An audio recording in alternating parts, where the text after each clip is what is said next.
is getting long again. So far. Sumasunod. Sarap.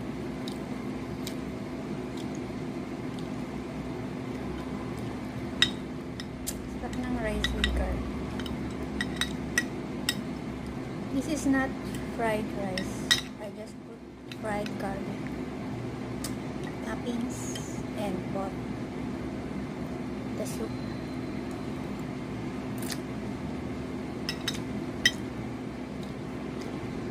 Pork.